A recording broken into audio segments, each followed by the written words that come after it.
Welcome to Walking in Circles, a podcast about friendship, creativity, and the lifelong journey of becoming. For more than 15 years, our group has gathered weekly to play, reflect, laugh, and share life. This season, 5 of us are on a creative pilgrimage, working through Julia Cameron's book, Walking in This World. Each week, we explore what's bubbling up in our art, in our hearts, and our lives, as we rediscover the creative pulse within and around us. I'm Chris. I'm Cameron, and we'd like to invite you to listen in and continue the conversation. Walk with us as we keep learning what it means to be alive, awake, and connected.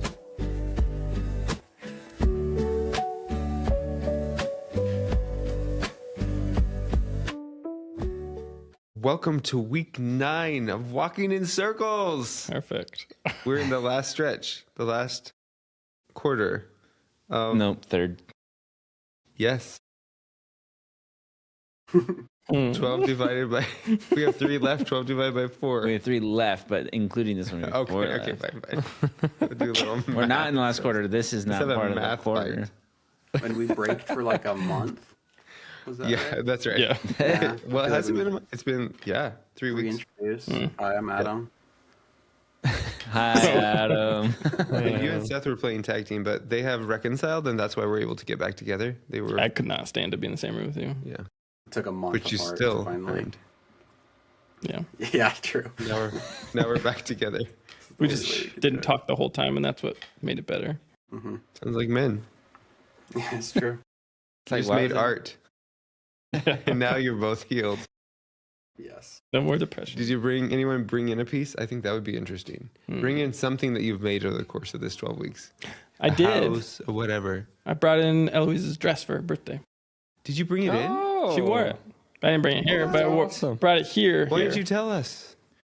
I had no idea. It was all the rage at the party. Everyone was like, "You made that? Oh my god!" I missed that. That's your sewing that's awesome. endeavors?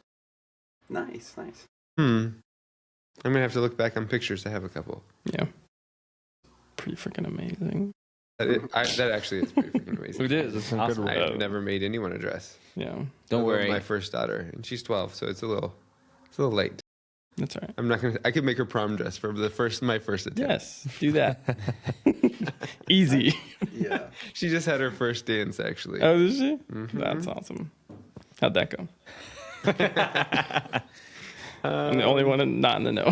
No, I just No. was laughing at the turn that this podcast is taking. Oh yeah. We're about to get to your quote here. It was good. It was a good first dance. It was the usual junior high dance experience where she was super excited. It was very important that she go and that everything would be right. And she had all the ladies help pick out a dress and new shoes and all the things situated with friends. And then, all the appropriate junior high drama. Then her best friend who was going to go with her got asked by a boy. Ooh. So she had to go by herself and hang out with all the other high school girls who adopted her. So that was sweet of them. But then a little disagreement with mom. So she missed the beginning of it because just circumstances. Mom wasn't ready to go in yet. Mom was a chaperone. So she missed all the dancing. So she came home complaining about missing most of it and boring it was. But she was excited before. Yeah. Enjoyed the build up. That's fun too. Right. Yep. I mean, that's ridiculous. Okay, do you want to start us off, Brett, with a quote? I thought you had a quote. I said you saw me just like reaching for the quote and never finding it before we started, and I still don't know it. The meditation. Yeah, just meditation. If you hadn't handed me the book, I could find it. I know where it is on the page. Okay, let's not wait for me to do that. Don't wait for you. I'll share a quote that I shared from it and the little journey it set me on. I don't know what this has to do at all with this chapter 9. Oh yeah. It's not related to a task, but there's a quote I liked in it by Paul Klee. Did anyone know that name? Nope. Previously, no. He's a bit of a German artist, I guess, or was. Did I just read his quote? I don't remember. I've been making portraits. You've seen me make 4 portraits based on his work. Gotcha, that's why. And the quote was, "Beauty is as relative as light and dark." Related? He's meaning it's related as light and dark? Or No, I think it's like, I think he's saying beauty is like a range that's very subjective. And it's never one pure thing. It's never purely beautiful and purely not. It's like light is, and if you look around, is really everything that we see is a mixture of light and dark, right? Yeah. So you have shadows and degrees and all of this sort of thing. I think that he's saying something like that about beauty. Yeah, that makes sense. In my mind, it sounded like he's saying beauty is, what was the first part? Is as relative as light and dark. Yeah, it's as relative as saying it could be this or it could be this. Like, it's two different ends of the spectrum. It's like art is just art. It's not related at all, but it is what we make it. You know? Yeah. It's it can be squabbled over, and that can be pointless. Yep. Degrees. And it probably the eye of the beholder. Right. Has a lot to do with that. But it did set me on a little bit of a path because I've adopted Paul Klee as my mentor. I don't know anything about his life, so I may be canceled for saying this if anyone ever hears this. I don't know what he's done. Yeah, your mentor. But I was intrigued by the quote, and so I thought it was interesting. And I read a bit about I started to read about his life, and I ended up looking at his works, and they were kind of fascinating to me. So I adopted him as my artistic mentor, and a portrait that he did, and I've now made 4. six. Oh no, I did 2 more. Oh, 5. 5 chalk portraits. No, you're right, 4. 4 chalk portraits, and I'm going to do 10 of those, and then I'm going to pick another one of his work and do 10 rip-offs of whatever the next thing is. Nice. And just keep ripping him off until I find art of his that I'm not. Nice. I run out of art that I'm interested in. I have no idea what I'm doing, but I'm having fun doing it. Yeah. What is your medium? I'm just doing chalk on Oh, you already said that. Yeah. Yeah. Sorry. But chalk and marker. marker. Nice. Nice. But what, you're not drawing the outside lines with chalk. That's all I was gonna say. Chalk and Sharpie. Sharp. Shark. Shark and Sharpie. Did you find what you were looking No. for? It doesn't matter What was it anyway. about? It was just one quote about not meditate, which is silly. It's time not to meditate. It's time to do something. Was it about action? Or was I it don't remember. It might have been the self-pity one, basically. Oh, I thought it was the self-pity right, section, right. but I didn't. I gave up. I don't know what she said. I just knew I hated it. Hey, is Look, that- I didn't say I hated it. I just don't think I need to hear it. Just kidding. Or anybody else needs to. No, definitely, you guys need to hear it. the rest of the world. Yeah. Oh. She also did say how we do as performers is none of our business, and that goes in my. Yeah. I'm collecting quotes about what's none of my business, and there's Yeah. so much stuff that's none of my Mostly it's business. not What your other people business. think about me is none of my business. What people think about my performance is none of my business. The impact of my performance, none of my business. Yeah. It's, yeah. I feel that too, and I always, because of that, I've always struggled with how to handle when people tell me stuff that's not my business in a way that's like gracious, but also like, you know. I don't care. I mean, it's just not in my business, Right. You know. So I feel like I'm super awkward about it when everybody have tried to tell me like, oh, you know, this was so good, and they really, you know, think that you're really gifted at this or whatever, and I just don't know what to say to that. Yeah. I mean, I say thank you, obviously, because Yeah. I receive it as like an encouragement, whether or not that's what they're trying to say. But I have this problem. I don't know if there's a problem. Do you guys have this where somebody says something to you, and it could be in a bunch of different, like variety of situations, but you get the impression that they want you to say something. They want something from you Sure. They're prompting. about it Yep. that violates what you think Yeah. about it. And they want you to be like, they want you to commiserate about a problem that they've created for themselves, for example, or they want you to say how awful it is that this other person did this thing that's really none of our business or whatever. You know, it's like whatever it is. And I want to simultaneously recognize that they're looking for some connection and some sort of like, I don't know, something positive that I can offer and should offer, but simultaneously I'm completely unwilling to even give any hint or impression that I support their intellectual view of Pursuit. what's Yeah. happening right now. Yeah. And so I end up just being like, Sucks to be you. yeah, Yeah. Usually Sucks to just that like sucks. yeah, minimal encouragers, just like yeah, yeah. Anytime like you try to like offer some kind of nuance, like I can see that, but they may also be experience. It's just like silence on there. Yeah. They're just like, It's not what I'm looking for. Or just repetition. Yeah, or just like, no, I don't think you get it. Like you're not even Yeah. like, are you even like, Keep going. do you even care about me? Sure. You're always gaslighting me. I think I try and do some version of the counselor's validation without it. It's very easy for it to sound condescending, but just like that must be hard. Or, you know, I You're can't having say a rough that time? and not sound extremely sarcastic. yeah, you can't. I can't. That's you specifically. Yeah. Yeah, no, it is. Because there's a lot of things like that are like human connection points that people say. And I sometimes imagine saying them to Steph. And sometimes I do. She's usually just like, no. Don't do that. Don't say that. That's awesome.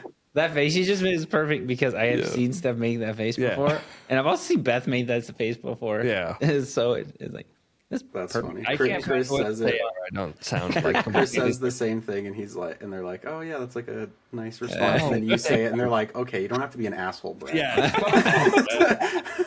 What? I'm trying to say it. Yeah. yeah, but then I mean, it's which is the better route, because sometimes I end up saying something. I say that. Yeah. What I really mean. I almost never say. I can't violate my conscience to say stuff like you were saying. Yeah. I can't do it. I just too uncomfortable for me. So I say what I mean. But sometimes because of the way I say it, people hear Yeah. that I agree with them, You're even affirming though I their- clearly didn't. Yeah. And then I have to go back and circle back around and be like, oh no, like I don't agree with you at all. Yeah. That's a stupid point of view. You know, like I have to circle back around, and then they think I'm an asshole. So it's like I'm not sure which one's better. It doesn't Maybe there's a always middle happen, one. and sometimes you just kind of let it. It's just Yeah. the river, and you just let it float by. Yeah, more often than not, I find that people think I'm disagreeing with them when I am agreeing with them. Oh, I'm yeah. never frustrated that they Oh, that's think so I am. interesting. It's like the opposite, I think, of what you're saying. Yeah, It's you like, have the opposite I'm experience frequently of it. frustrated that someone is reacting to me like I'm disagreeing with them when I'm actually not. And I don't really have it the other way around. Yeah, I totally have the opposite experience. I way too often have people think I'm agreeing with them, and I am not. I have an interesting experience sometimes when I'm trying to be grateful for something. People think I'm ungrateful. Like I'm literally trying to say the opposite words, but it sounds weird because Yeah. I'm awkward about it or whatever. I see. You're trying to do it. You're trying, like, it doesn't seem completely spontaneous and natural, so it sounds Right. almost sarcastic or.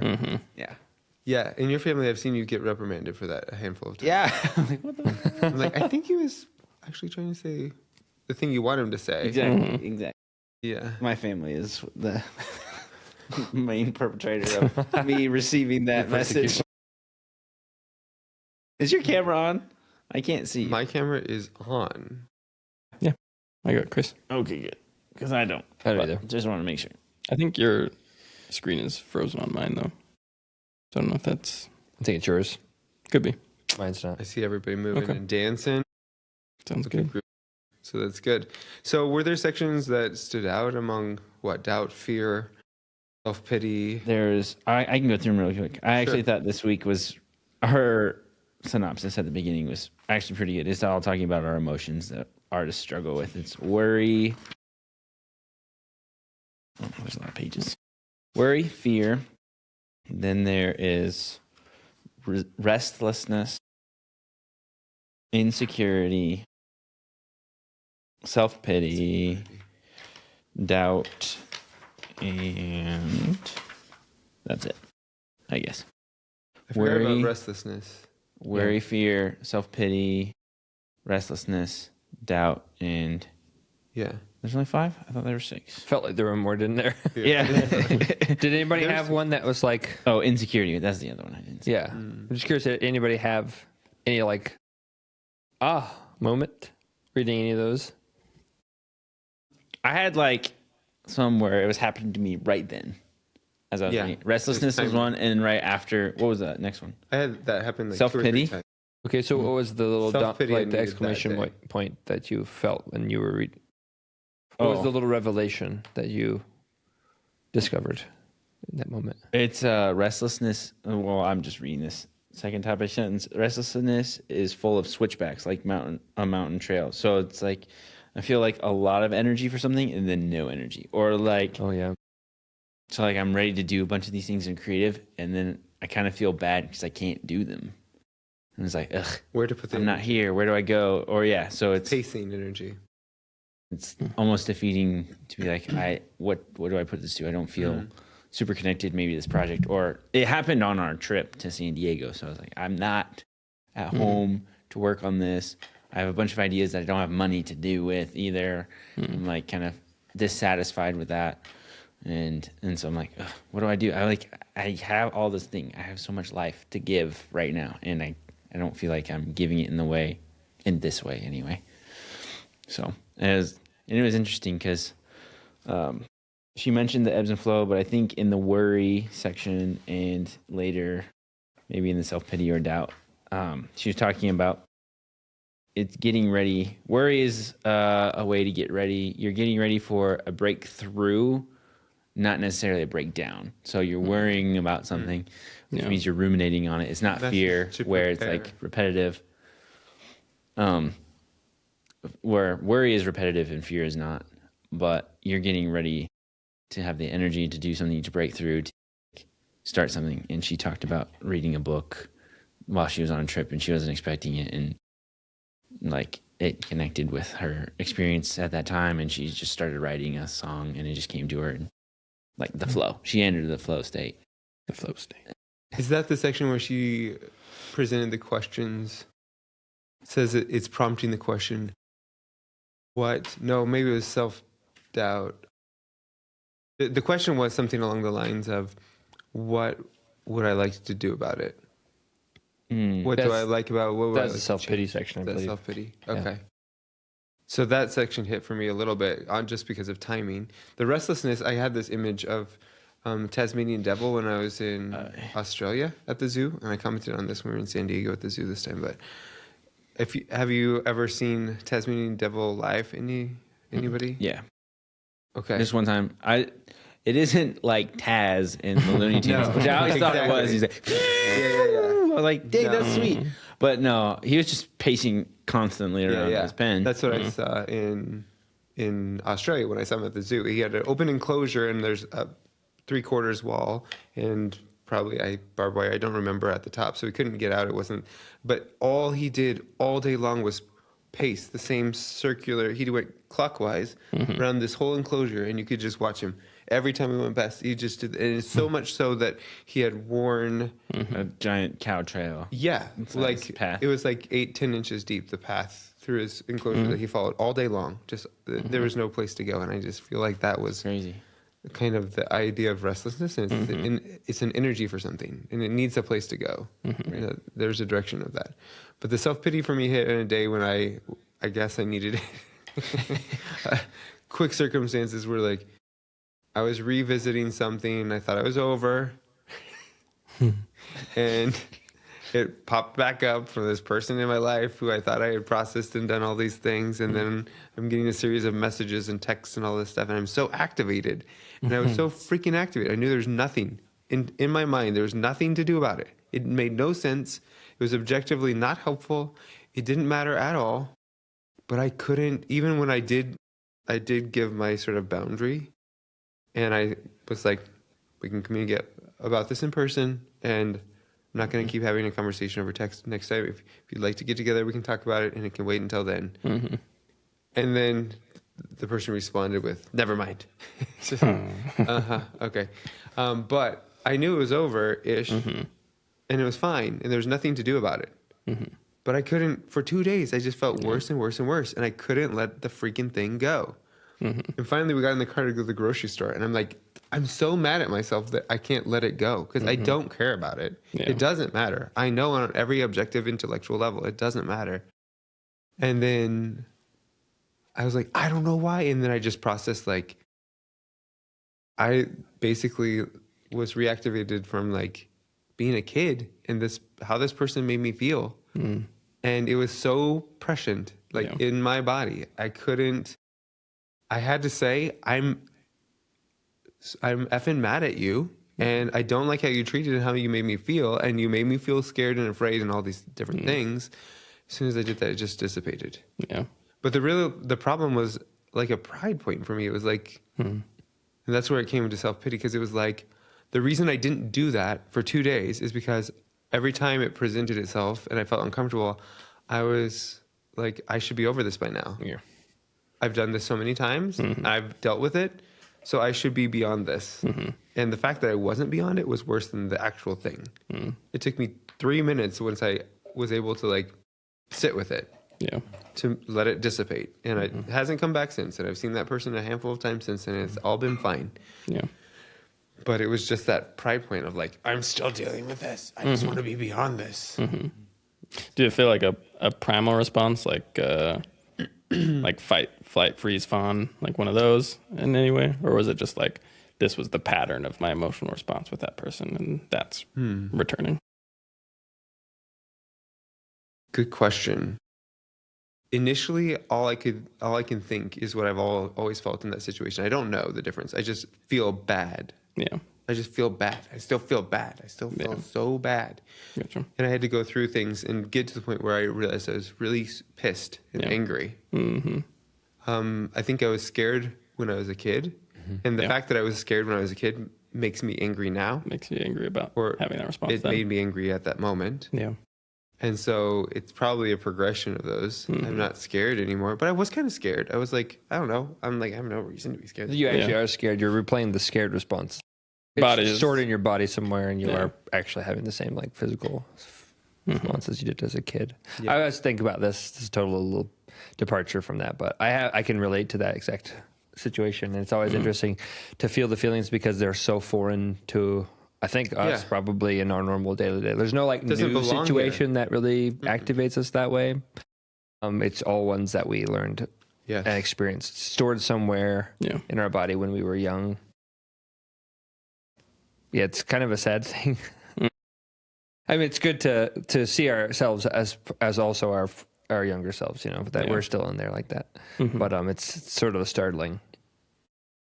You know, nothing makes a confident adult male feel smaller and scareder than suddenly being a 6-7-year-old who feels naughty and who feels like you know scared. Yeah. It's a kind of bizarre thing, but I just think it's super reasonable to have the multi-layered reaction of like why am I this weak? You know, and it's like, well, it's not weakness, but it is alien. Yeah. It doesn't belong. It's out of place and you can't. Yeah. Yes. So that's fun. What else did you guys really enjoy? I think I've most resonated with her restlessness one currently. I find that there's something delicious about having a lot of creative energy for something, like a lot of just like vigor. One thing that there's a few like factors in my life in the last like few years that I find I'm missing that, and like it has to do with like sleep and stress and overworking and not having time to do things that are free of like because you have to compulsion. Compulsion. And at some point it's very demoralizing to me to feel like I have that restless energy. She kind of says this vacillating thing, which is super like relatable. It's just like, I don't have energy to do anything. Or what is it? She's essentially like, I don't want to do anything and I have all this energy. I don't have any energy, but I have to do all this stuff. It's like both all at the same time. Like no matter what happens, you just feel bad. Like finally I have a second to do something I want to do and I have zero desire. Yeah. Zero, like, what's the word? Like when you want to have sex, what's that word? Drive? Yeah, it's like that, but it's libido. Libido. It's like having no libido for life when you finally have a second. Yeah. Sure. And then all the rest of the time you don't have any chances and you're just like, God, I don't have any chances. So that's very relatable. I don't remember what she prescribes really in the section. I just remember like, I feel that. Yeah, she was talking about that. She said we're volatile and changeable at that time because we're bouncing back and forth between I have no energy and I'm full of energy. What did she say? She said, wait for it. That's when she talks about the book that she bought in the store. She just didn't know. She just was like, oh, wait, this might be interesting. The Adventurers one? Yeah. The Traveler, the Complete Traveler. Complete Traveler, yeah. Yeah. And then that's when the song came, as she was sitting on the beach looking at and thinking about these things. And then, bam, it came out. So I need to go stay in a fancy hotel. Just be and ready. read a book while looking out. You have to book that you set aside Yeah. from a previous moment. Here we go. Inner malcontent actually triggers outer change. So if we are willing to listen to our malcontent with an open mind and listen to what we feel like a wave of irrational promptings, then those oddball, harebrained, nonlinear screwball itches, hunches, and urges are the path towards a brighter patch. Oh, sure. If I had urges. I guess what I'm complaining about is the lack of urges. Sounds like you have urges just at the wrong time. Yeah. Or Sounds what like you need a say. nap first. Oh, that's right. That's so true. She's That's like, maybe do something. that after a nap. And I think that's exactly right. Yeah. She said it sort of metaphorically. I forgot think, she said that, but she did, that's yeah. my That's what it experience. is. God, ding, ding, like that. You just said that. That's like the bell going off. I know, like Seriously, like nap that's a theme. If it, at all if you're in any place where you could take a nap when you don't know what to do, Yeah, that's true. you That's get the up task. knowing what to do, Yeah. or whatever version of a nap is. Sit and Right. stare at the wall for a few Yeah, or minutes, or just sit don't work on outside, anything or- all weekend. Yeah, She was talking about find a place where you can go and have this experience. She's like at the back of a church or a synagogue. Oh, yeah. A large plant store, a greenhouse, a forest, carpet store, a travel store, whatever, like that. When I worked at CCS with you guys, whenever I was trying to solve a problem, I did one of two things at lunchtime. I would eat lunch, and then I would either go play at recess with you guys, or go into my alcove and lay down on my futon. Never with the intention of solving something. Always had a solution Yeah. after that. Nice. Both things. It was just like, You need to turn off that active part of your stop actively processing. searching for the thing. It was trying. It's like almost like it was. I'm trying to tell you, shut up, Yeah. please. Yeah. Listen. And I resonate a little bit with how you were describing that feeling, those two different feelings. I think for me, it has a lot to do with my expectations of what's happening. Cause like I can work like 16 hours if I expect to do that. Like if the day before I'm like, oh, I know it's going to be a long day tomorrow. I know it's coming. I can do that. And I can have the energy to do it, even though I really probably don't have the energy to do it. And I think it's the opposite. It's like when I have the expectation that I will have time to rest, like I know I'm going to be off work and I don't have any homework, then I'm going to rest. That's just like, and so like when those like random opportunities come up, it's like, oh, I could do this, but I don't really want to. Cause it's like, I did not have that. My brain is not ready to move into that different space. Yeah. It's hard to jump in and see the pattern It is. or see the opportunity and know what to do with it. The one little hack that sometimes I do for myself that sometimes helps, it's not in everything, but sometimes, is if I knew there's a project I wanted to do, I would just tell myself, I do not have to do the project or even start it right now. I'm just going to get out what I need to start it for when I'm ready. And so I just get out the tools, whatever. Almost always, I want to get started then once I've got it out. But I have That's to the like, hardest, dumbest part is getting all It the is. shit out. get everything out, just lay it out in the room, and then all of a sudden you're like, "Ooh, All I have to do is start. this is fun. Yeah. Yeah, it's ready for me." I think I feel disappointed in myself that I have. I abhor that grasping, desperate energy for anything ever in life. And You honestly, suppress it and repress it. yeah. So I have that about just like. I don't know exactly what it is because it's not this. So some people like driven, like they gotta achieve or something. Like I'm not like that, but I'm like feel greedy for,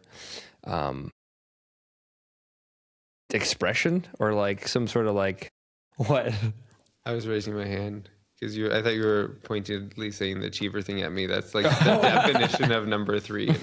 Yeah, no, I mean, Achiever. it's not about like, some people like, I gotta like get a promotion, a job. I gotta make $180,000. I gotta be working all the time and hustling. It's not that vibe, but it's like, I woke up at 5 and my brain's like, you could think about all the stuff that you want to do. Like that sounds exciting. You're like greedy for like, I think of the cool like game studio, Wisnerd game studio. Let's think about that nonstop for the next 3 days.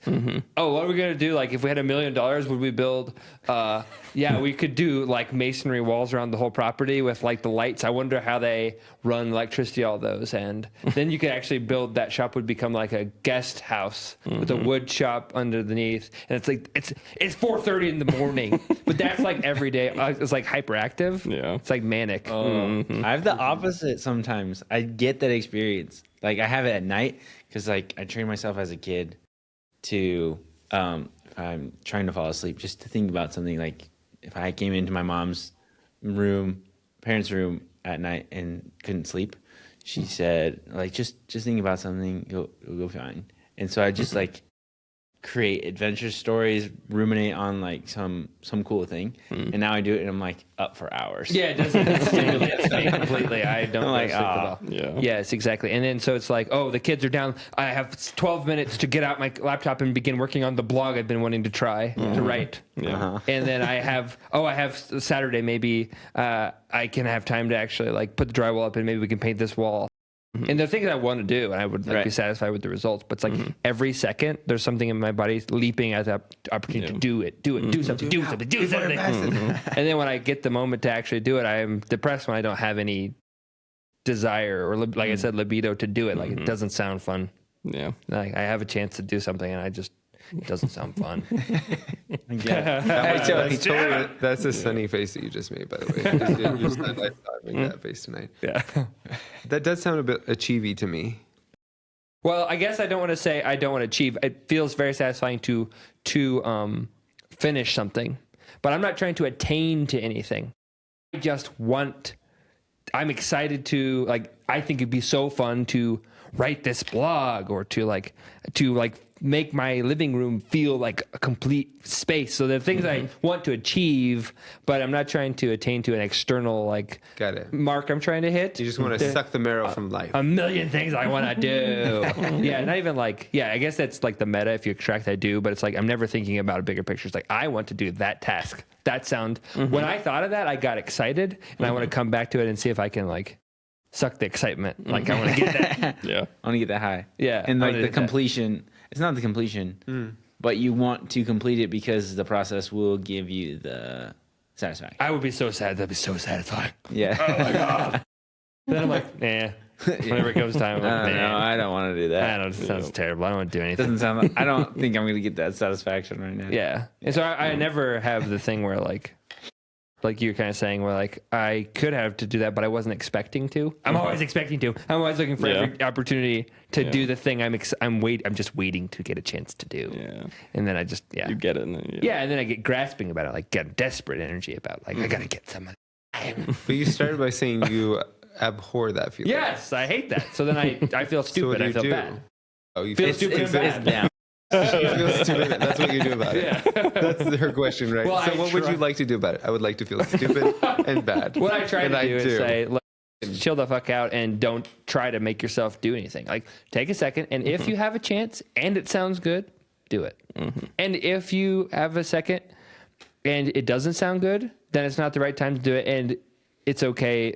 There's something else for you. Just like relax and just like see what there is and just be a little bit less. Because like one of her things here, I can't remember which section it is. She's just saying like, she says something about like, you want plan A, but God has infinite plan Bs.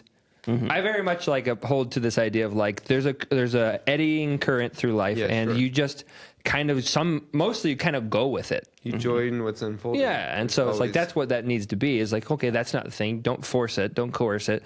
Go with what's there at that moment. That's fine. And if it happens to be something you were looking forward to, like you'll relish that. And if not, then just don't be so anal retentive. Don't be so clenching and grabbing at it. But it's just a reminder I need frequently, and it's just a moment of just like don't feel so desperate about it. Don't feel so grasping. Well, coercion is a thing that we all have to struggle against because there's so little that is in actual or our, maybe not our sphere of influence, but absolutely outside of our sphere of control.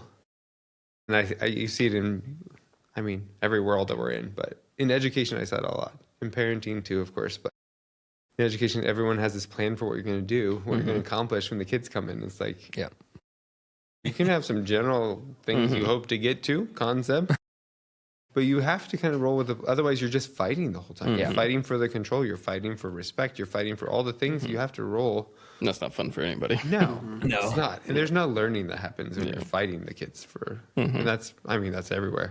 Yeah. That's on teams. When I was a team lead, that's everything is like, okay, well, I thought maybe we could do this, but you have to hold everything with sort of open hands. You can bring something, it's almost like an offering, but you can't be like, open handed. This is what we're doing. It doesn't go very well. And people who do that, steamroll, they're not enjoyable to be with.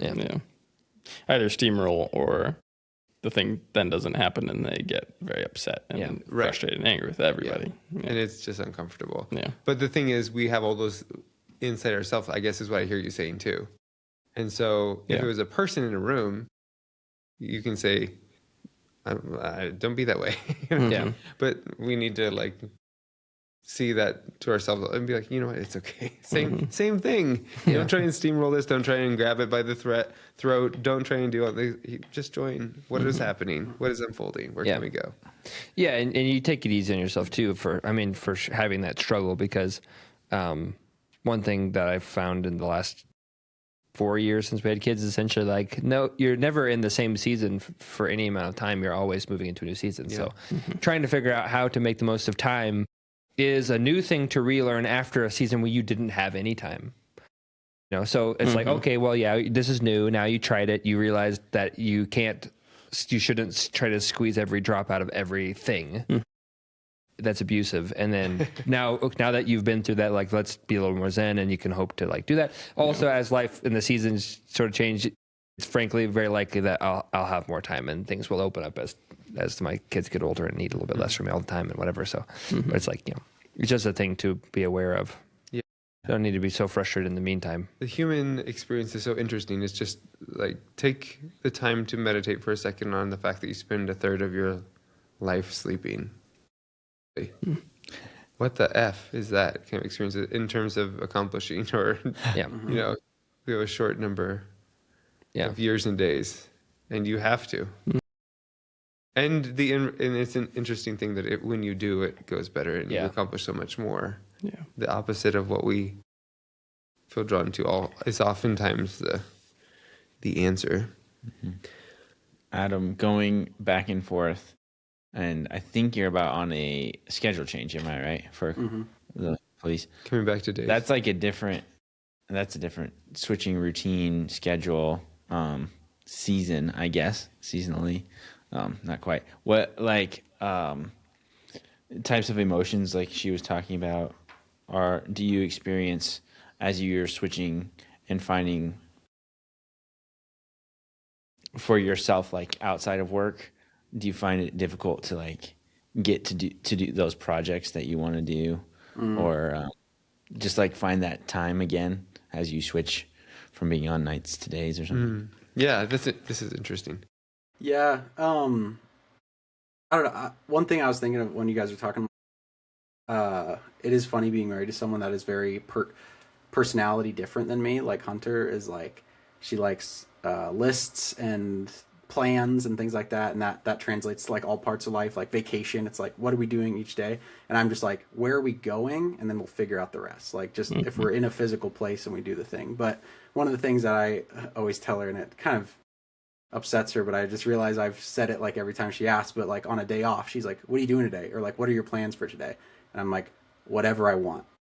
Like, because like it's my day. And I was kind of thinking like what you were saying, Seth, where like when you do finally, like you come home and you have a day or some time where you don't have homework, you don't have work, and you're like, I'm going to relax. Like you've already made that plan.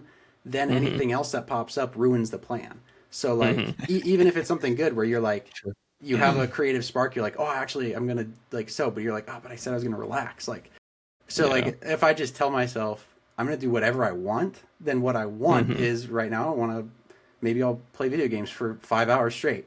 That's what I wanted to do. And that's why I did it. And then maybe I, do projects I need to do around the house. But I guess to answer your question, I just try to do whatever I want in the time that I have. So, and I try not to like put like a plan to it. So then I'm not failing. But I do describe it too much. Yeah. And that one of the interesting things about doing night shift is, that I don't think a lot of people experience unless they do night shift is like, especially on like a day off, if you try to keep the same schedule and you stay up all night, you got to figure out things to do because you can't talk to people. You're not texting. You're like, it's just you. And like a lot of things are closed and you're not gonna go for a run, or you might get the police called on you or something, like, like I don't know. So you got to figure out things to do by yourself, and sometimes it's if someone looking in, you're gonna be like, that was so unproductive, and it's like, well, that's what I wanted to do. So yeah, that's true. Yeah. You don't have super many options at that time, but also it sounded to me like you're trying to be attentive to yourself. Also, just see that opportunity, and whatever happens, jump on it. And if one of those doesn't come, just like, okay, the fallbacks, the easygoings, it's a little bit of old trusty, old faithfuls, or whatever. Yeah, attentive and non-judgmental, like, because I think that's the biggest thing is like if you're saying that you failed, that feels bad. It seems obvious, but the reason I was shaking my head when you were talking was because I'm like I can't effing do that. I'm really trying. But to say I'm going to do whatever I want, I feel like I have to justify everything. I don't even know effing why or where it comes from. Brett and I were just talking the other day when we were driving out about how it was ingrained on us that you do not watch television or a movie when it's light outside. That was the home that we grew up in. You do not sit in front of a screen if it's light outside. It's like not acceptable. It's like morally reprehensible. It's what I felt like. At least that's how I received it. Yeah. And so I still can't, like, you came up for lunch today and we were watching a sitcom and you commented on it. And I'm like, oh, it's our lunchtime. And I'm like, why the fuck did I have to say it's our lunchtime? No, you're right. It was good. It's like prompting. I'm like, I can just say because I want to. Yeah. It's my life and it's my day and it's my time. I don't have to justify. It's on my break or something. So I was just envying you. I think that is absolutely the right thing. That's what I want for everyone in their life is to do what they want to do and to trust what they want to do. Any reasonable person, not like a serial killer or a psychopath, but most people in my life, if they did what they wanted to do in a day, would do lots of good things. And very and I do too, but I can't. I just. I'm gonna have to practice saying that. I'm gonna write that down. It seems so obvious, and this is another time when I feel stupid because that seems so obvious, but I can't. I think part of it, we talk about you're a very other aware person. You're aware of other people. Even just having the kids like on a Friday at home, it's so much harder for you to work. Like you're 70% productive unless you make the boundary or the plan. Like, okay, I'm doing this at this time. I'm 30% productive unless I set boundaries. And then I can get up to 70%. Yeah. And then because you have different responsibilities, first of all, for that day. And second, because if they don't, I'm here and they're up there, I'm like, oh, is it okay? Is it okay?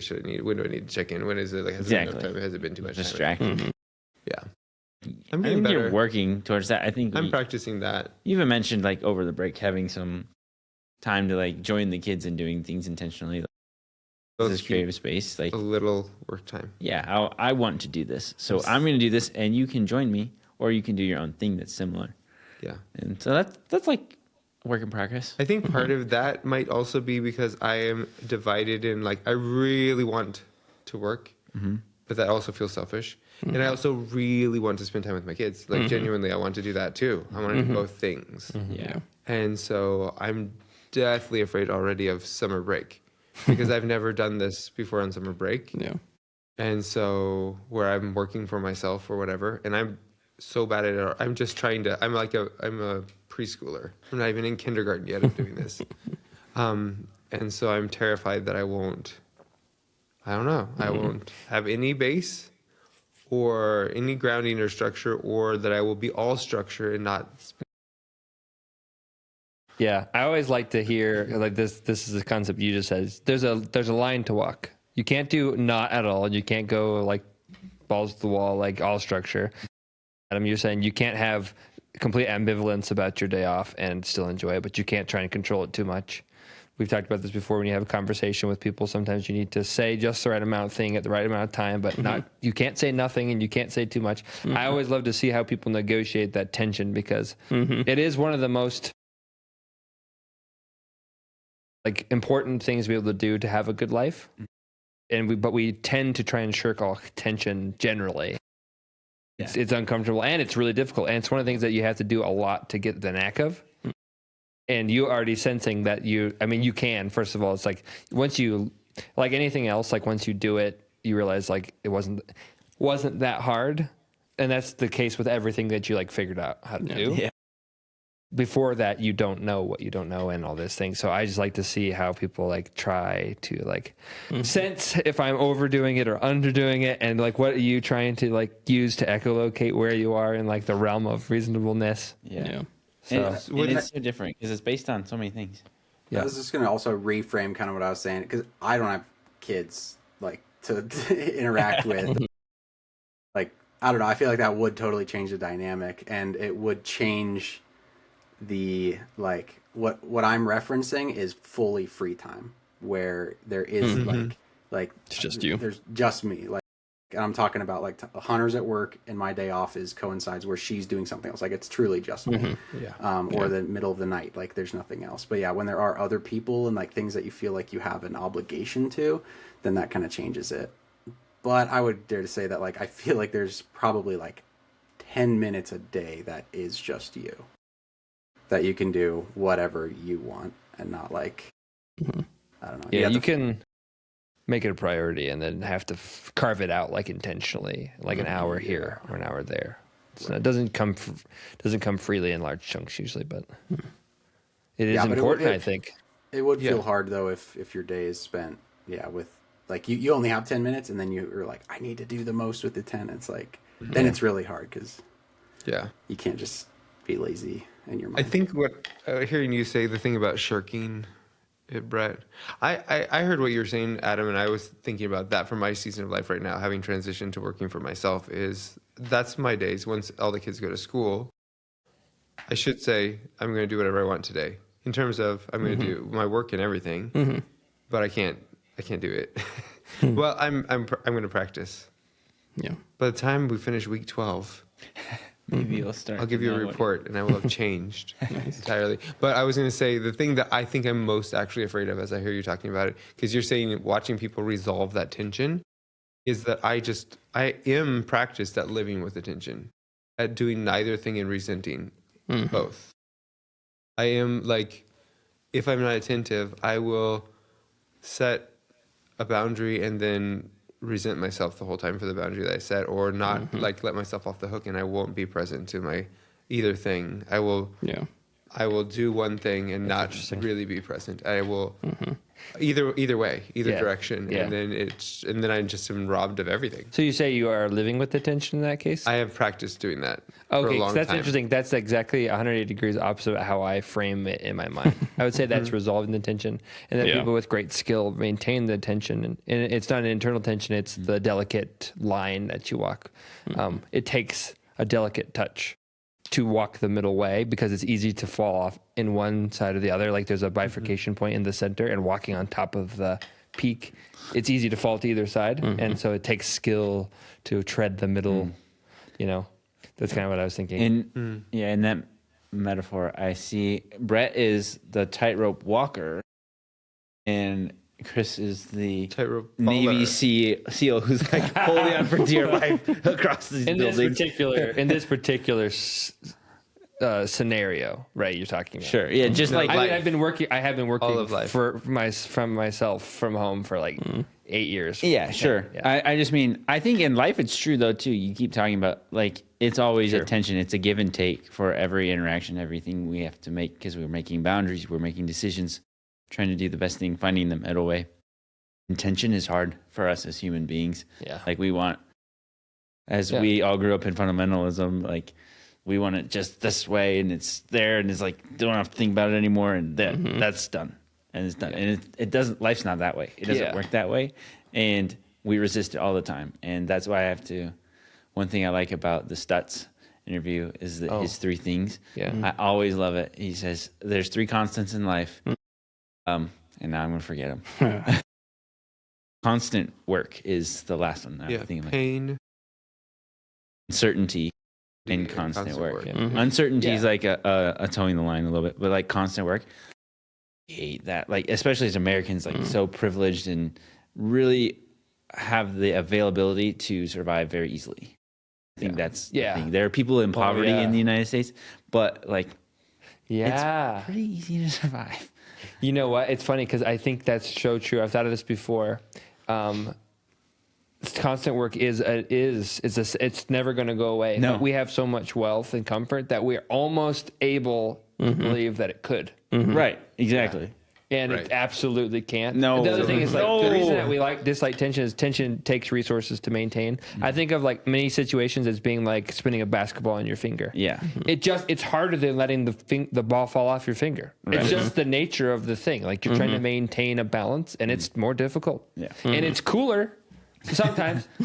That balance, where I think we have this hungover thing from fundamentalism or some sort of purity culture or something, where we think it's supposed to be hard, and a lot of what we're supposed to do is supposed to suck. Yes. And it's really self-indulgent to say to yourself, I'm going to get up and do what I want to do today. Like that's not, that's selfish, self-centered. And so even for me, I felt guilty sometimes thinking, I'm really looking forward to the work I'm going to do today. Like I love this. I love doing this. Yeah. You know, and especially if like, you know, Steph's not having such a good time, like being stuck in the apartment in a wintry day with 2 tiny kids, like it feels very hard to say, I really loved my day. And she's really like, it was a really tough day for me today. You know, it's like that feels bad. And so there's a lot of reasons why we don't give ourselves permission to like the things we could have liked, and also to stop doing shit that we didn't need to do that we didn't like because we feel like it's supposed to be hard. I know that I have for some reason the kink to make it harder than like everything to make everything hard. And I don't some things that are worth doing are hard, and you shouldn't shy away from hard things, but you don't need to make everything hard. Like there's enough hard stuff. You don't have to make it hard. Or do it the hard way. Yeah. Or give yourself an extra challenge. The extra credit. Sure. Yeah. I think there's a analogy. You said the spinning spinning a ball on your finger. I like that too, because Maggie the other day, we were doing something at the table, and she like wanted me to spin a top for her because it lit up when you spun it. And then I was watching, I was like, oh wow, that's really cool. And the physics behind it is really cool. And it's like how spaceships, they use these a lot. It's if something is spinning, it is more stable than if it's not. And so, but it takes work to keep spinning, but it's easier to stay up that way. Otherwise you're wobbly and falling over the slower you go. Yeah. So like once you get into a rhythm and pattern, and use inertia on your side. Yeah. So like once you get going, it's easier to keep going. Yeah, that's true. Once you find it. Yeah, but there's also good times for rest too. Yeah. To leave the top on the table. Let it wobble and fall apart. You guys I'm not trying to beat a dead horse, but you've clarified for me in this my actual fear for next summer is not that I'll do one or the other. I will do both. It's that I will do what I do and not be present for my choice. That when I'm with my kids, I will think of all the work I have not done. And when I'm doing work, I will think of not having the time with my kids, and that I will not be present to my life. That's my real fear. Resent the choice you made. That's great, because now I know what I can do about that, because that's... That was one thought I had earlier with, I think it was Cam that first said, like, you were in San Diego and were thinking of all these ideas you had for something that you couldn't do then. And it's like, it also reminds me of the concept of like, staying up at night, or like your 4 a.m. thing, Brett, where you wake up and you're like, hey, there's something weird about the brain. I don't know if this is like a real like thing. It's probably been studied, but like when you're not able to take action on items, you think about it more. Like it's like those like the midnight thoughts, like where you're like about to go to sleep and you're like, tomorrow I'm gonna wake up and I'm gonna do all this, and then when you actually wake up and now it's time to do it, then you're like, I'm not gonna do that, I'm gonna snooze. And like, so it's like something about being in a different mental place, like you're here and you think here, and then you're here and you think here. But anyways, I was just thinking like kind of the Buddhist mindset of wanting is the root of suffering, which is like just not being present. So if you are just where you are and you know you're in San Diego, just do the things in San Diego and you're there. And like, that's good. And if you do that, you carry whatever the rest, the creativity back. And then you can do the things where you are now, you know? Right. Yeah. Cause it was a lot of just inspiration while I was there. It's like, let's go. Yeah. And then there's times when it's a great vacation and you get to chill in the hotel. And then I'm like, I can't do it. Yeah. There is a bit of a Carolyn Elliott voice in my head still about that, which is like that desire, that delayed gratification is like something. It is actually very nice to actually cultivate a little bit. Like, Yeah. I want to do that, but I can't. I'm looking forward to doing it. It's like a desire that you would maybe put in more like sexual terms, but it's like that delay is actually what makes the enacting like even more gratifying. Yeah, That's true. Yeah. And so it's like, It's most of the pleasure. yeah. is wanting to be able to end. Is all the and anticipation. delaying and finally being able to program for 25 minutes. You have to put an age rating on this episode. Yeah, programming is For pretty all of you adult. in the radio world, that was Adam. His eyes roll on the back of his head. He's slobbering. So give him the visual.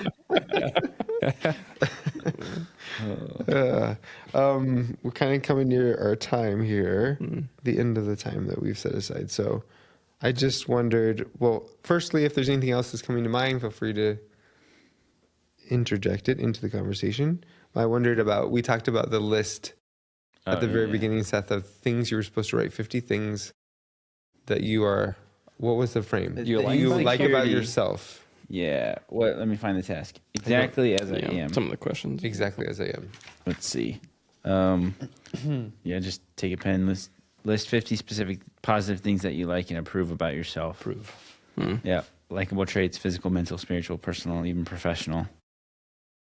We're often focused on what we would like to change instead of failing to celebrate what is wonderfully enjoyable exactly the way it is. Yeah. So if you did it, any responses? If you didn't, how does that prompt strike you as you hear it? Yeah, talk about the response that I had while listening to those questions. I think, so I was listening to the questions, but I was also thinking about writing them down or like trying to like very verbally answer, like not just think about like, I wonder, whatever, but like, oh, my answer to that is this. I, like thinking about doing that was difficult for me. I don't know. What was some of the questions? A couple of the, like her examples. yeah. Like, she said, my handsome hands, the shape of my nose, general use of grammar, shape of my feet, my Spanish accent. I might be thinking of some other question or something semi-related, but maybe it was in a different section, but it was like something like, I was a good friend today because this or whatever. Yeah. Right. I think I do fairly well at like self-reflection. Well, say that. But It was so good of me to do this today. Well, I think my self-reflection is more like I did that poorly, even if I didn't do it poorly. Looking for growth. Looking for the negative, yeah. Looking for what The you growth could or whatever, improve. yeah. Right. Yeah, absolutely. I think I do a really bad job at looking for the positive and like letting myself say those things. It's like it's really hard for me to say like I did good at that. That's just like way too uncomfortable for me. That was related to something else I was going to talk about, but I can't remember the connection I was going to make. But mostly, I just want to talk about that response that I had. It was just like, I have a hard time. I don't know if you guys do. Was it hard for you I just don't do it. to make yourself say it, or hard for you to think of anything? I think I was able to like think of things, but it was like, yeah, but can you really say that about yourself? Okay, like, Usually didn't discount them or whatever. That is somewhere out in this ether because my kids are saying that. Like Charlie, like Amaya will say something that he did well, that he's very pleased with. And Charles will be like, you can't say that. You can't say that. Like literally, you can't say it out loud because it's positive about you. Yeah. And I will be like, yeah, you can. That's great. And there's a difference between being prideful and like celebrating something that you feel really good about. But it is in the ether. Like I don't think I taught that to my kids. At least I didn't consciously or intentionally. I don't believe it. Maybe I have through my actions, like you, if I hesitate to do it or I never do it. But he just, and that's one thing that kids sometimes do is verbalize the thing that's not spoken. He's saying you can't say it. Yeah. Where'd you get that idea? Has anyone ever actually actively told you that? Yeah, a But lot it of is it. there. I don't know how this comes across to kids either. It's very interesting to me. They're regulating each other, right? They're learning and trying to like form their cognitive brains and their cultural boundaries and like figure that out. And I've heard a lot of them sometimes they're celebrating something, but there's like a little bit of detriment, or their vocabulary is such that they are actually putting someone down so they're not quite saying what they're feeling, you know? And so it's kind of a wraparound way of saying what they're trying to say. and I think sometimes that's expected, and then when it's just straight up like positive, they're like, what? You can just say that? No, you can't just say that. Yeah. I think it's probably like, maybe it does happen a lot when you're young and like figuring those things out. But I think like the times where I have seen or heard somebody else speak positively about themselves or something they've done, and I know it's not good. Like, no, you did not do good at that. Like, You're afraid you're setting yourself up. yeah. So it's like, really try to protect yourself against that situation where it's like, I think I did good, but somebody else may think I did a shitty job. So it's like, Don't say it. yeah. I had a couple of those thoughts. Was it yesterday when we were working? One specifically when you were asking me about the insulation. Oh yeah, The one that wouldn't go No, away. I just did a half-ass job, Brett. And I know you weren't asking about that. But there's something else too. And I was just like, I did this, but I don't know. I love that. I wish we could all own that shit so much like that, so much more. That's so good. Well, in construction, this is hard for me because when I was growing up with my dad, I would do jobs and it would be like my best. I'm like, I don't know if this is good enough for you. And then, like most of the time it wasn't. Yeah. And I was like, ugh. Yeah. So like, why do I even try this? Like, I don't like doing this anymore, but yeah. I love that. There's different experiences. I think one of the things that it's in the air is, I remember when I was in elementary, I was a kid, you weren't really allowed to say things that were positive about yourself because you're just considered to be prideful. So they learned somewhere that you're supposed to be self-deprecating, and humility means that you're supposed to just think that you're bad. Yeah. And so just like weren't allowed to say that. I think it came from adults generally. The other thing that kind of rings a bell is in parenting, they try to tell you now you're not supposed to say things that are intrinsic. It's like, oh, you're such a smart kid, or whatever. You're supposed to focus on like others. Did you like how you felt about that? Yeah. And so you almost like don't. And I get that. Like honestly, like it's more important to not make a statement about like you're labeled your child like you're this, but just like help them engage with the experience. But I do think that it does reduce the ways a child can see how you can talk about something in a graceful way. That's like, I appreciate this about myself, or that I did this, and I think I did a good job at this. You're not supposed to say you did a good job at this. You're supposed to say, did you have fun doing that? Or I liked how you, or I mean, you're not supposed to say I like. There's a lot of things you're not supposed to say. You say, used every color. Trying, or even you can encourage them that good job, you overcame the challenge of figuring out how to do that, but not make an objective like grade of their final result. You're never supposed to say anything about the results. It's only just about like, and I get that. Yeah. So I think maybe that's part of it too. Funnily enough, like I actually had zero problem. I was super surprised listing out 50 things that I like, appreciate about myself, and approve of. Yeah. I could not think of a single thing that goes on the other list you were talking about. Proud of saying, or some time when you were generous, or a time when you were like, the take pity on yourself. Yeah. Oh, really? I could not think of a single thing. I thought of some things I've done recently. I was like, that's not why I did that. That wasn't generous. I wanted that done. And I could just say like, I just wasn't impressed with myself at all with anything that I've done. I just don't feel like that. I genuinely just like, no, that's not impressive. I'm not professional. I'm not good at my job. I'm not sensitive, a good friend. Or no. Nice I listed all those ones. I could do 50 of those. Oh, gotcha. I agree with all those. Then there's the one that says there's only 10 of those. There's one that's like lists a time when you were a good friend to somebody. Yeah, you were a good friend to somebody. You were generous. You were. This may be from another chapter too, so I apologize if that's there. I'm sure it's the next part. 10 small ways in which you could be selfish. Like I could. No. Different chapter. I don't know. No, it was multiple questions. It was like, here, hand it to me.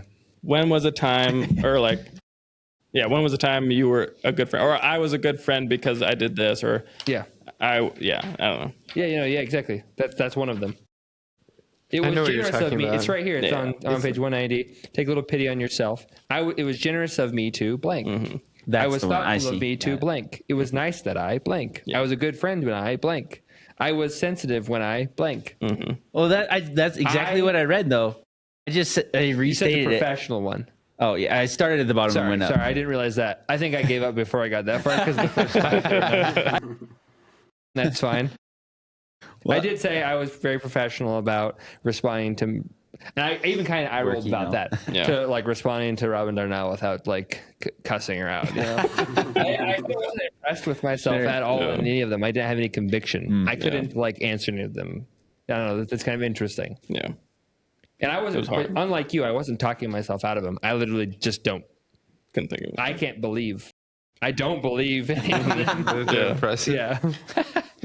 Just do them. I've done stuff sometimes in the past and I notice when I feel that way. It's Yeah. rare enough that I notice. Yeah. I'm like, oh, that feels good. I was generous. You know, but it's like you every feel like that- couple months. Yeah. The only way that you can be that thing, generous or kind or a good friend or whatever, is if you are 100% that thing. Like, there's no bad motives that Yeah. you had. There's Yeah. no like Yeah. half-assing it in some way or whatever. So it's Yeah. like to actually qualify yourself as being a generous person, it was like had to be a completely 100% good motives. Yes. Whatever. Yeah. Didn't Maybe benefit me in when- any way. Yeah. Maybe when you do something generous, you're not supposed to notice. Do I not think let your that- right hand see what that- your left hand is doing. Well, it's like, are you being generous if you're just the whole time you're like, this is so generous? Like, you're not supposed to even like be keeping account. Yeah. You know, you're not supposed to really notice. Yeah. You know. Yeah. And so I'm like, I probably have done some generous stuff, but I don't like tracking that. Well, it can be. It's fun to be generous, can't it? That be the message. Yeah, Is but I that just not the remember ever doing it because I guess is it because are you saying because you think it because I program myself to not remember when I do it because I'm not supposed to really notice? Maybe. That's possible. That's really possible. Or I really never do Not anything notice generous. the emotion that Yeah. is accompanying it, or Or you because think- it's not valid. Yeah. I think Brett might be also over analytical. He's like, I did that for a good reason. Like, of course you would do this. So is it generous if anyone does it or would do it? I don't know. 'Cause, Yeah, like it's not special. to me, maybe. yeah, like, you're a generous friend all the time, a lot of the time. Like what? Like what? Name a thing. Go. Helping me with code Okay, so I generously helped you code like 2 months ago because for you like like 30 to. minutes. No, you Kinda do. I want to, yeah. You yeah. spent hours. doing it. Just Well, because you like to doesn't make it not generous. Yeah, you're right. the fact that you like to is probably part of the generosity. Yeah. Actually, I was gonna love say this. if you didn't actually have like if everything you did like people like humanity wise if generosity was not like intrinsically like made you feel good, there wouldn't be charities. Like you would just like kick people on the street. Like it has to make you feel good, and that's okay.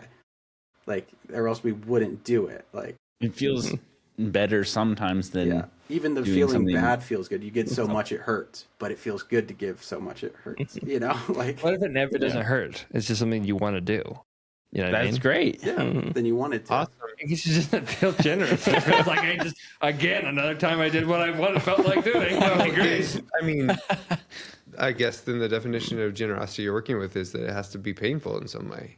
Or just something that's not what I was wanting to do for me. Sure. It has Yeah, to but- be totally selfless. I Yeah. think. Yeah. Okay. I mean, so so you guys are saying there's like Then you have there's to stuff find- that like you get out of doing it. I'm not saying that like you're gonna if you're like you're gonna like get something out of it. I'm saying that I didn't have to put anything into it, so I didn't go out of my way to do something I wouldn't have just. I was gonna do that anyway. I would like to do that, and I did it. Well, see, I think this is because you have a Yeah. generosity towards life. There's so many things you like to do, so you need to find the 3 things you hate and do those in order to be generous. Yeah, you're right. I do. Yeah, doesn't count if I. If it's Hacked like it if and you wanted to like do it. helping your nieces and nephews and you spend time with them and Yeah. having a good conversation, if you like helping a friend code and so you give up half of your workday to do it, that's not generous because you like doing it. I guess you're 100% right. What has to it is generous. The thing is that the part of that makes it not compute for me is the give up part because like I just don't resonate with that part. Like it wasn't a Yeah. sacrifice for me. And so you're right. It is generous. It just if you do generosity right most of the time, I feel like it doesn't really actually cost you. Sometimes it costs you a lot, but like. If it's like I'm thinking of like big events and sacrificial things in your life. I have to Why go. don't you give it? Sorry. Bye, Adam. I have to But, go. Sorry, you guys continue the conversation. We will. Okay. See you good. later. Okay. TD. Bye. Thanks. Bye. I think there are things where it does actually cost and like they're harder situations, but as a general posture of your life, you get more out of being generous than not being generous. And so it doesn't actually feel like Yeah, I'm not. So I've come full circle. I think you're right. I think it is generous, and the part that needs to be like extracted from that idea and thrown away is that means that it's something that costs you, takes more than, like, you give more than you get, and it has to like hurt, and it has to be something that you go against the grain of your life to do. Yeah, you know, I don't think that's true. So thank you. I'm healed. Perfect. Good. I actually have 2 pieces of homework from this week. Nice. If I can remember them. I'm going to reflect on the end of the day of what I'm really glad that I did well. Nice. Good And luck. Tell us how it goes. And I'm going to, I'm going to text you all what I'm really glad that I did. Yes, do it. Too late now. That's so much more comfortable. Now you have accountability. I'm going to start Gotta with it do for me, and if I can practice a little bit, and work up the energy, I might share. That's bull. Yeah. And do it. Then, as a person who always does things for, no, I'm going to do it for me. Yeah, do it for you. That's fine. And then I'll try and get good enough to share, though, at least something, sometime. The other one was, what was Adam's thing that he says? I can't remember. That you were all supposed to do. I'm doing whatever I want. Oh yeah. Yeah, I I'm doing whatever I want today. I had Over this 5 waiting minutes. for the right moment to say it right after he said it, but I was wanting to tell Adam what a good little Christian, or a bad little Christian boy you are. Oh Yes. my It God. sounded so bad. Yes. True. Do whatever I want. You're right. Like, you cannot do that. You do whatever you want straight into hell. Exactly. It's so true what you're saying, though. I had like a revelation in my soul like 3 months ago that you can just do what you want. We must be on the same wavelength, all of us. Just Yeah. like doing whatever the hell we want. Yeah. Well, 'Cause I had the same what I thing. want, but also I just didn't realize I could be. Yeah. Like I could be doing even more than this. Yeah. Yeah. I could drive 2 hours to a hotel somewhere and stay the night there if I wanted. Yeah. Yeah. I I could do that if I wanted. You could do that if you Just wanted. because I want to. Yes. And the revelation I had a few months ago that goes with that is, I mostly want really good things. Yeah. Yeah. But not really, because you're depraved. No, I do. They're really not wouldn't good be able to things. I do. tell. I remember that Yeah. this conversation between Mom and Aunt Lily when I was like 6. Yeah. And they drawing me into this. And Mom's view was that humans are fundamentally bad and sinful and broken. And any goodness or grace was the work of God in them. And Lily's observation that people are generally good. And if you look at their lives, I do not know how they both have the inverse. Yeah. Circumstances. Yes, of what they've experienced. I don't. Lily has been so abused and taken advantage of so many times. I do not understand. And Mom's generally been taken care of her whole life. I mean, we all have our trauma. So, but I mean, her life has been so much more stable. So I'm no judgment on moms. We all have our own trauma and thing. But I don't know how Lily could come to that viewpoint. But I just, I'm like, yeah, that's it. If that is your fundamental belief about humankind, everything else is piled on top of that. Yeah. It's true. Yeah. So sleep well. Well, I guess I do say I think that the more comfortable we get, it's kind of cynical, because I do actually, like, if you look back at times when things were horrible, like in the Holocaust, and I always look at the Holocaust, it's like there's a clutch time to look. Some people did really bad shit under really hard circumstances, and maybe that would have been pretty common. And some people did amazing stuff under really bad circumstances, and it's clearly not based on their circumstances. And there are both people and maybe all people in some circumstances. I do think that if you are in a pretty comfortable environment, it is a lot easier to be good than if you get really scared and really tight on stuff. Yeah. But then it would follow as our world gets more and more comfortable, and fewer and fewer people are in poverty or just desperately trying to survive and get enough food to survive, etc., which is the actually the case. Yeah, for sure. That the world would be getting better. I think it is. I think so too. Yeah, we've had that it's safer in terms of crime. There's so many everything. statistics that are true. Of course, there's horrible things still happening There's in many terrible places. things, And the shocker is that we're aware of them all now because of the Media. social media and the way that we communicate with each other in the world. So we're aware of every horrible thing. But there are actually fewer of those happening than any other time in human history. By far. Yeah. I think we'd be shocked and appalled to ever go back to any time that we've romanticized in the past and understand the realities of that time. Yeah. Yeah. Yep. Yeah. So thanks for the conversation. Neat way to end. That's right. Fifth ending. I don't know how we got here. Thanks, Julia. Thanks for joining.